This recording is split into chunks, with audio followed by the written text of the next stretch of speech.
अच्छे विद्यार्थी के लक्षण। विद्यार्थी दो शब्दों से मिलकर बना होता है, विद्या प्लस अर्थी। विद्यार्थी विद्यार्थी हम उस व्यक्ति को कहते हैं जो अपने जीवन में कुछ सीख रहा हो। संस्कृत में एक श्लोक है जिसमें एक आदर्श विद्यार्थी के 5 लक्षण क्या होने चाहिए इसके बारे में वर्णन किया गया है। अगर एक विद्यार्थी को अपने जीवन में सफल होना है तो आचार्य चाणक्य के अनुसार उसमें ये 5 लक्षण अवश्य होना चाहिए। श्लोक इस प्रकार है, कागचेष्टा बको ध्यानम स्वान निद्रा तथैव च अल्पहारी गृहत्यागी विद्यार्थी पंचलक्षणम। इसका अर्थ इस प्रकार से है। पहला, कागचेष्टा। काग का अर्थ होता है कौआ और चेष्टा का मतलब होता है प्रयास या कोशिश करना। कागचेष्टा यानी कि कौए की तरह चेष्टा। आपने बचपन में कौए की वह कहानी तो जरूर सुनी होगी जिसमें कौआ एक घड़े में पत्थर डालकर पानी को ऊपर लाता है और अपनी प्यास बुझाता है। एक विद्यार्थी के अंदर भी काग की तरह ये गुण होना चाहिए। सभी विद्यार्थी को अपने काम के प्रति लगातार प्रयास करते रहना चाहिए। दूसरा, बको ध्यानम। बको का अर्थ होता है बगुला और ध्यानम का मतलब होता है ध्यान, यानी बगुले की तरह ध्यान।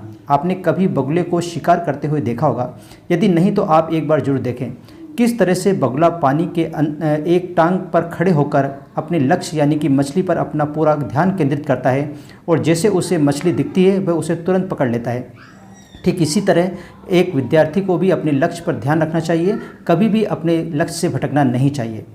तीसरा, स्वान निद्रा। स्वान का अर्थ होता है कुत्ता और निद्रा का अर्थ होता है नींद, यानी कुत्ते की तरह नींद होनी चाहिए। स्वान यानी कुत्ते की नींद ऐसी होती है जरा सी आहट होते ही वह जाग जाता है। कुत्ता नींद के नियंत्रण में नहीं रहता बल्कि नींद को अपने नियंत्रण में रखता है। एक विद्यार्थी को भी स्वान की तरह ही सोना चाहिए। विद्यार्थी के लिए 7 से 8 घंटे की नींद काफ़ी होती है। इससे ज़्यादा सोने से सुस्ती बढ़ती है और फुर्ती कम होती है, इसलिए एक आदर्श विद्यार्थी को निद्रा की तरह ही होनी चाहिए। चौथा, अल्पहारी।